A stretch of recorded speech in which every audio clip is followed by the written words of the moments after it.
Assalamualaikum warahmatullahi wabarakatuh. Selamat datang di channel saya bersama Bang Tio, mantan cleaning service yang merasa dirinya ganteng, daftar jadi cover boy tapi langsung ditolak gitu kan, hanya diterima sebagai office boy gitu kan, tapi langsung ditolak juga gara-gara minta kenaikan gaji yang tidak wajar gitu kan, seperti itu. Oke, nah sahabat rasa hidup, pada episode kali ini itu kita ingin melanjutkan yang episode berikutnya tentang yang kemarin apa keseimbangan ya, keseimbangan benda tegar gitu kan, seperti itu. Nah, tapi di sini temanya masih nyambung sih gitu. Jadi saya beri judul aplikasi matematika ya, aplikasi matematika, budi pekerti dan hukum alam semesta dalam kehidupan sehari-hari gitu ya.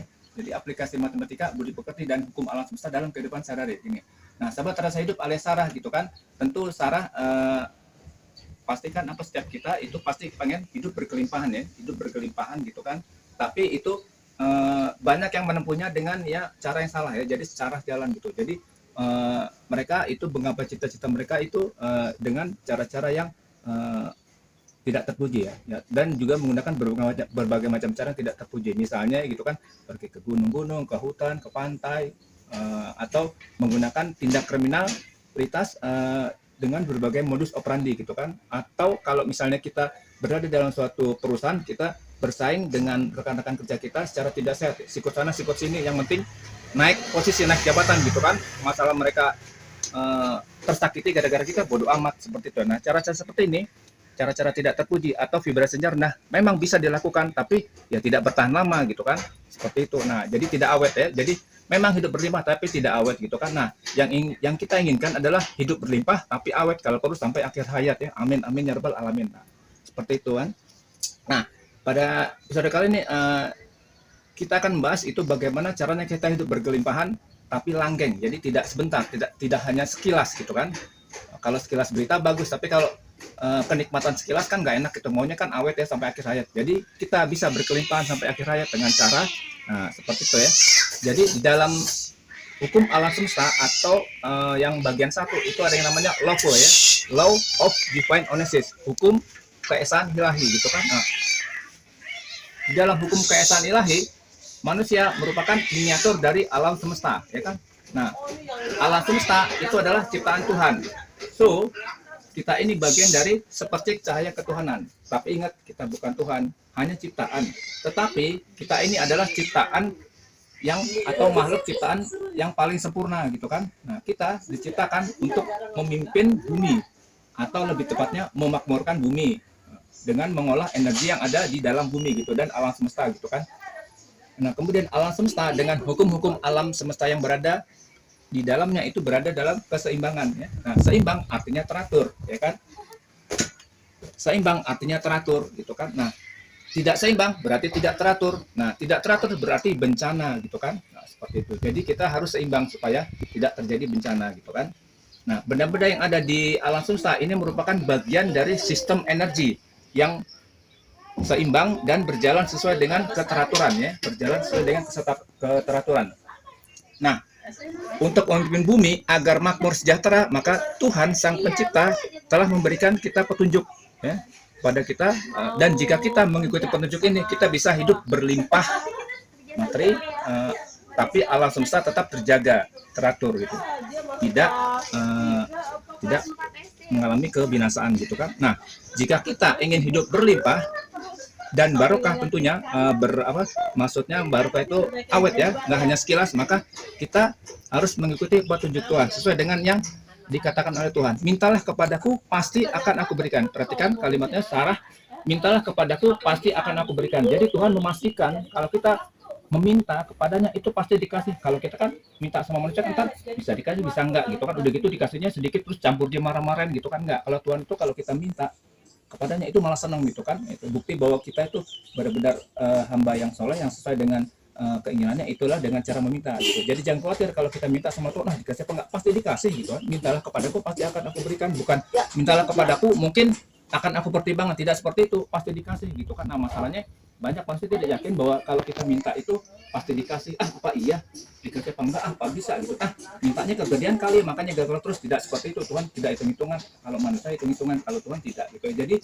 langsung meminta kepada Sang Maha Pencipta, bukan yang lain, bukan dengan pergi ke gunung, pergi ke hutan gitu kan, seperti itu ya, langsung minta kepada Sang Maha Pencipta. Atau yang kalau di tempat-tempat lain itu mereka menyebutnya dengan cara jalur langit ya, jadi langsung menembus langit, langsung menembus jalur langit. Nah, jalur langit ini merupakan jalur yang lurus. Nah, otomatis karena jalur lurus dia jalur cepat. Nah, kalau jalur cepat berarti cepat sampai gitu kan, seperti itu. Nah, kita bisa menembus jalur langit itu dengan menggunakan matematika gitu. Jadi dalam pelajaran matematika gitu kan, itu ada satu materi yang berhubungan dengan garis lurus ya. Jadi dalam matematika itu ada yang kita sebut gini, jarak atau jalur terdekat dari dua buah titik itu adalah garis lurus ya. Perhatikan, jarak atau jalur terdekat dari dua buah titik itu adalah garis lurus. Nah, garis lurus ini jika kita terjemahkan ke dalam petunjuk Tuhan tadi, itu adalah garis lurus ini adalah jalur langit ya. Jadi jalur langit, jalur yang lurus dan cepat sampai.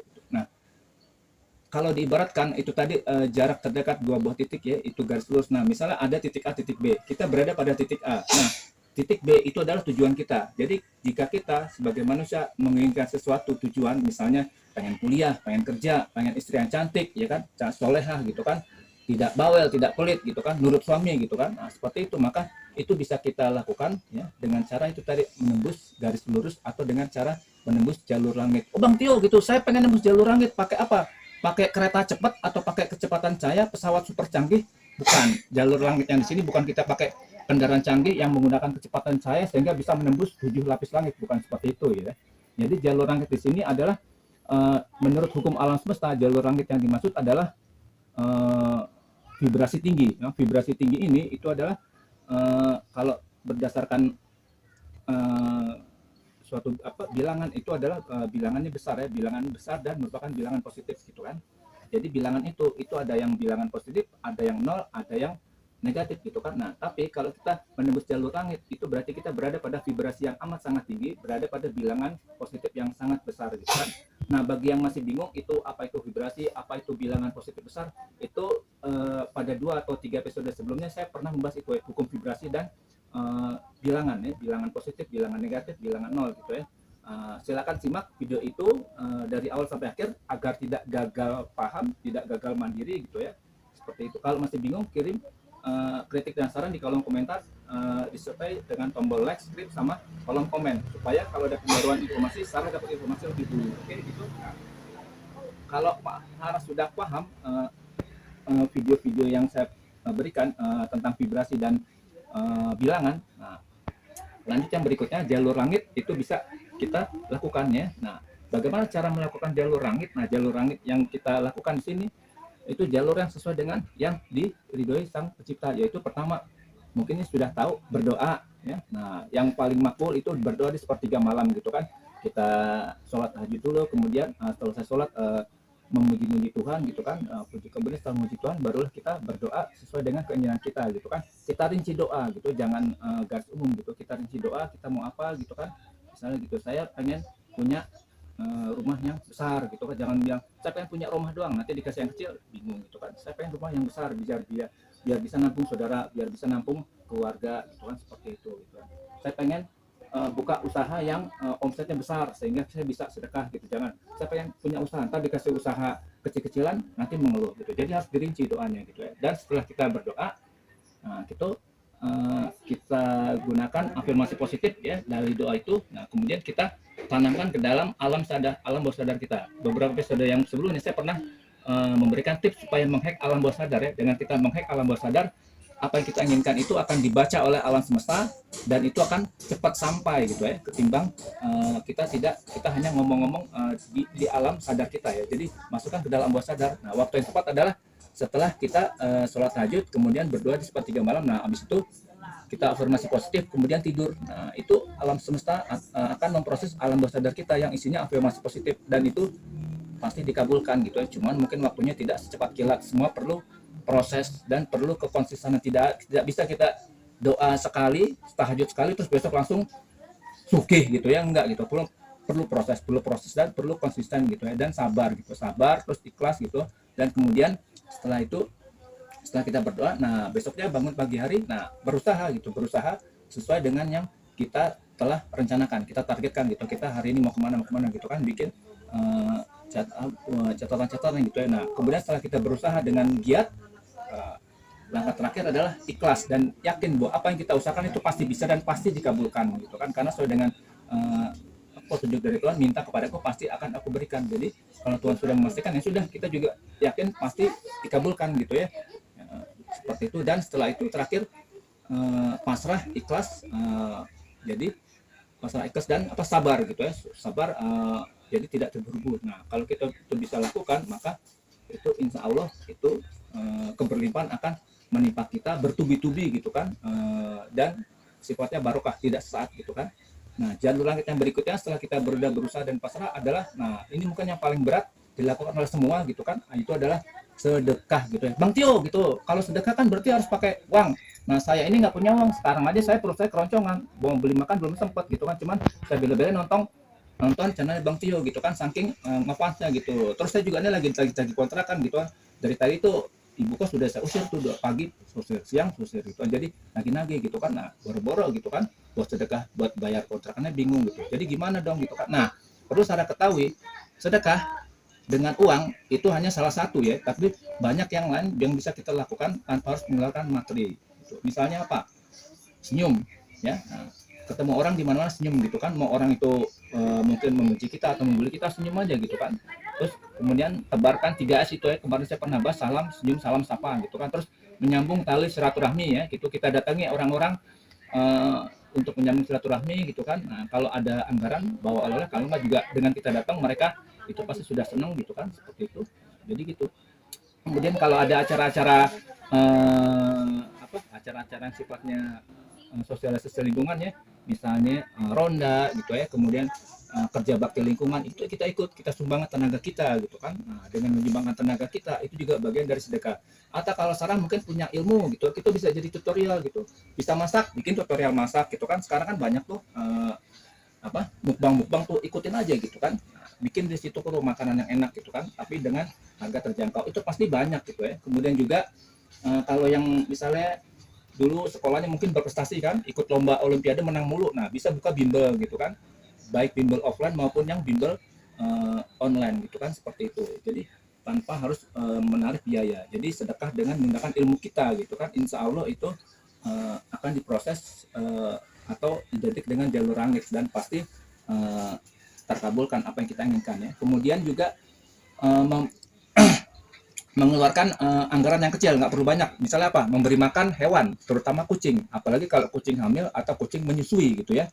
Wah itu kucing hamil, kucing menyusui, kita kasih makan, itu hasilnya luar biasa ya. Atau juga kita memberi makan anak yatim kurung ya. Jadi anak yatim kurung itu bukan anak yatim dia bandel terus kita kurung, bukan gitu. Tapi anak yatim kurung di sini adalah anak yatim yang belum mencapai umur gitu ya. Dan masih di bawah umur gitu ya, jadi kita masih perlu menyantuni. Tapi kalau anak yatim yang udah bangkotan mah itu bukan anak yatim gitu ya, itu nggak perlu disantunin gitu kan, malah harus kita minta gitu, lo udah tua lo minta dong gitu, sedekah dong gitu, jangan jangan minta mulu gitu ya, seperti itu. Jadi anak yatim kurung ya, anak yatim yang masih di bawah umur perlu kita santuni, oke, seperti itu ya. Jadi gampang ya, jadi kesimpulannya gitu kan, kalau kita ingin tujuan kita cepat tercapai gitu ya, kita harus menggunakan rumus matematika, yaitu tadi rumus matematikanya apa?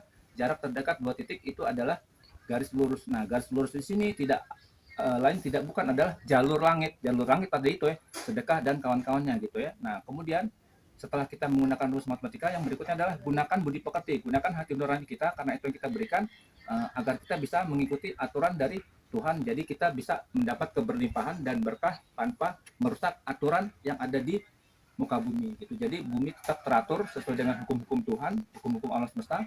Tidak ada bencana alam walau kita mengelola sumber daya alam gitu, dan kita tetap bergelimpangan gitu, bergelimpangan materi gitu ya, seperti itu, dan berkah. Oke gitu.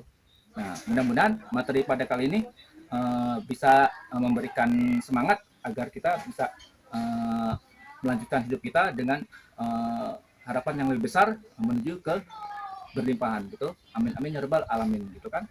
Nah, jika menurut Sarah ini bermanfaat, silahkan share kepada teman-teman arisan, teman-teman gerumpi, teman-teman nongkrong, teman-teman kafe gitu kan, atau teman-teman sekolah gitu kan. Nah, itu supaya mereka ikut kebagian gitu kan, kebagian informasi sehingga Sarah dapat pahala jahiliyah gitu, pahala jamaah gitu ya, seperti itu gitu kan. Nah, semoga apa yang saya sampaikan hari ini bermanfaat untuk Sarah, untuk lingkungan, dan untuk alam semesta beserta makhluk yang ada di dalamnya gitu kan. Seperti itu. Sampai jumpa pada episode-episode berikutnya yang lebih dahsyat, yang lebih menggelegar, yang lebih berpower, berenergi gitu kan. Dan yang lebih berkualitas dari episode-episode sebelumnya gitu kan. Terima kasih atas perhatian Sarah. Bila tak ya. Wassalamualaikum warahmatullahi wabarakatuh. Udah. Jangan lupa like, comment, dan subscribe ya guys. Like, comment, dan subscribe masuk juga. Amin, rezekinya lancar.